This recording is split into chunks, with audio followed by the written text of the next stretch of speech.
I'm adopted, and my biological mother was 17, and so was my biological father.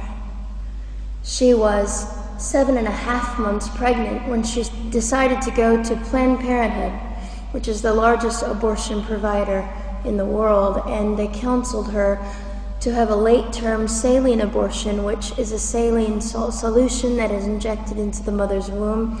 The baby gulps that solution, it burns the baby inside and out, and then she is to deliver a dead baby within 24 hours. And to everyone's great shock and surprise, I didn't arrive dead but alive on April the 6th, 1977 in a Los Angeles County abortion clinic.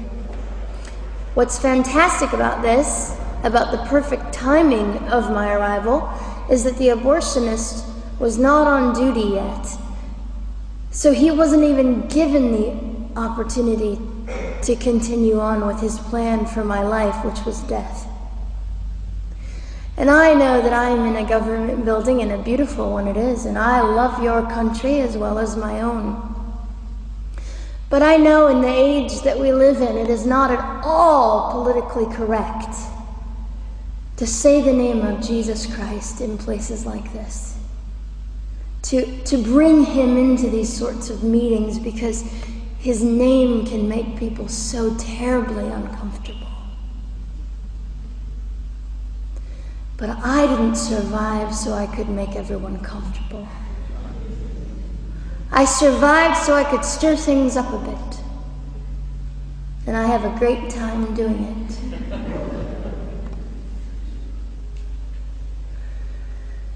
And so I was delivered alive, as I've already said, after 18 hours. I should be blind, I should be burned, I should be dead. And yet I'm not.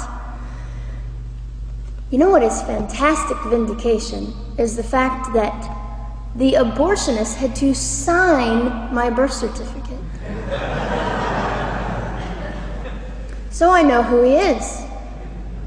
And it also says, for any skeptic listening, on my medical records, born during saline abortion. Ha! They didn't win. I've done some research on the man that performed the abortion on me.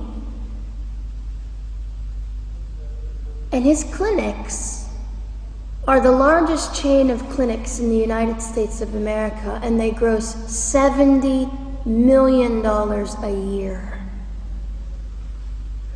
I read a quote from him at some point several years ago, and he said, "I have aborted over 1 million babies, and I consider it my passion." I tell you these things because, listen, ladies and gentlemen, we are in an interesting battle, whether we realize it or not, in this world. It is a battle between life and death. What side are you on?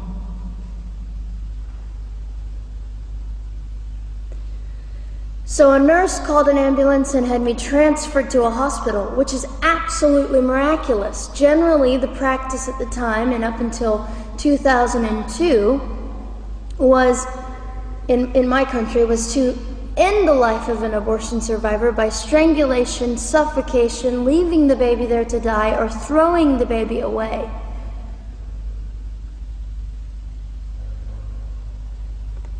But on August the 5th, 2002, my extraordinary President Bush signed into law the Born Alive Infants Protection Act to prevent that from occurring anymore. You see, we're playing for keeps. We're playing I'm hoping to be hated by the time that I die, so that I can feel God about me and understand what it was to be hated. He was hated. Christ was hated. And not that I look forward to being hated, but I know along my journey, I know I'm already hated because I declare life. I say, you didn't get me. The silent Holocaust didn't win over me. And my mission, ladies and gentlemen, among many things, is this: to infuse humanity into a debate that we have just compartmentalized and set on a shelf and said it is an issue. We have removed our emotions. We are becoming harder. Do you really want that?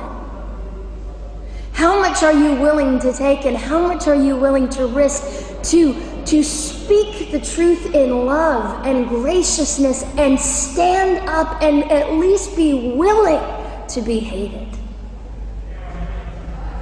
Or at the end of the day, is it all about you or me? And so, after that, I was placed in an emergency foster care home where they decided they didn't like me very well, and as I'm fond of saying, I don't know how you could not adore me right from the start. What is wrong with these people? But they didn't. You see, I've been hated since conception by so many, and loved by so many more, but most especially by God. I'm his girl. You don't mess with God's girl. I got a sign on my forehead that says, you better be nice to me because my Father runs the world. So after I was placed in the mean home, I was taken out of the mean home and placed into another home, a beautiful home, Penny's home. And she said by this time I was 17 months old, 32 pounds of dead weight, and diagnosed with what I considered to be the gift of cerebral palsy, which was caused directly by the lack of oxygen to my brain while I was trying to survive. Now I am just compelled to say this. If abortion is merely about women's rights, ladies and gentlemen, then what were mine? There was not a radical feminist standing up and yelling about how my rights were being violated that day. In fact, my life was being snuffed out in the name of women's rights. And ladies and gentlemen, I would not have cerebral palsy had I not survived all of this. So when I hear the appalling, disgusting argument that we should have abortions because the child just might be disabled, oh, the horror that fills my heart. Ladies and gentlemen, there are things that you will only be able to learn by the weakest among us. And when you snuff them out, you are the one that loses. The Lord looks after them, but you are the one that will suffer forever. And what arrogance, what absolute arrogance, and it has been an argument for so long in this human place that we live, that the stronger should dominate the weaker, should determine who lives or dies. The arrogance of that, don't you realize that you cannot make your own heart beat? Don't you realize that all the power that you think you possess, you really possess none of it? It is the mercy of God that sustains you, even when you hate him. So they looked at my dear Penny and they said, Gianna will never be anything, which is always encouraging. And she decided to ignore them, and she worked with me 3 times a day, and I began to hold up my head, and they said, well, Gianna will never this and never that. Long story shorter, I was walking by the age of 3.5 with a walker and leg braces, and I stand up here today with a mild little limp and without a walker and leg braces. I fall gracefully sometimes and very ungracefully at other times, depending on the situation, but I consider it all for the glory of God.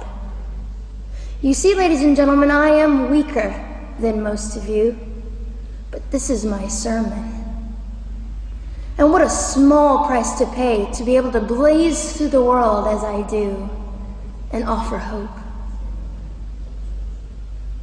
And I think in our misunderstanding of the way things work, we misunderstand how beautiful suffering can be. I don't willingly sign up for it, but when it comes, we forget. We forget that God is in control and God has a way of making the most miserable thing beautiful.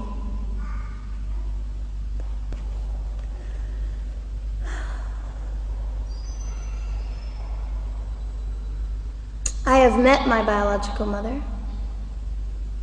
I have forgiven my biological mother. I am a Christian.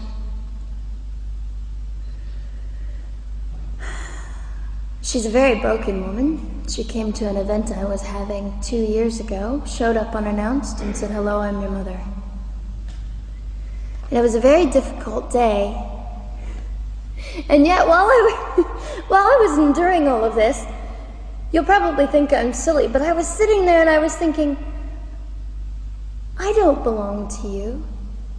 I belong to Christ. I'm his girl, and I'm a princess.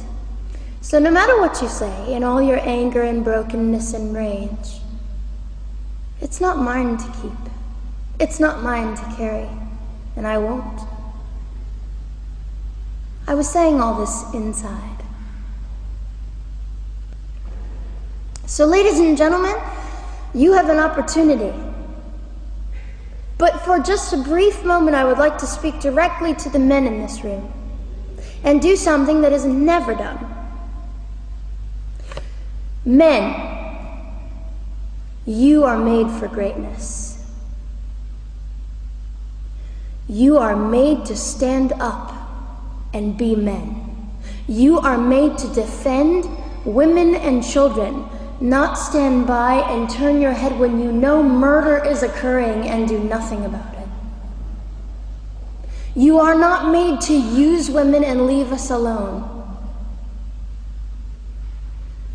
You are made to be kind and great and gracious and strong and stand for something. Because men, listen to me, I am too tired to do your job. Women, you are not made for abuse. You are not made to sit and not know your worth and your value. You are made to be fought for forever. So now is your moment. What sort of people are you going to be? I trust incredible. I trust, men, you will rise to the occasion. To the politicians listening, particularly to the men, I would say this: you are made for greatness, set your politics aside. You are made to defend what is right and good. This fiery young girl will stand here and say, now's your moment. What sort of man do you want to be? A man obsessed with your own glory, or a man obsessed with the glory of God?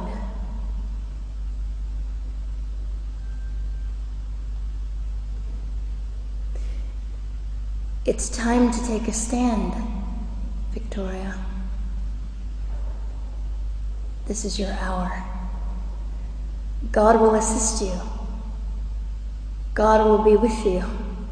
You have the opportunity to glorify and honor God in 2008. I'll just end with this. Some of you might be slightly annoyed that all I keep doing is talking about God and Jesus. But how on earth can I walk about limping through this world and not give all my heart and mind and soul and strength to the Christ who gave me life? So if you think I'm a fool, it's just another jewel in my crown. My whole intent in living here is to make God smile. I hope some of this made sense. It just came from my heart. God bless and keep you.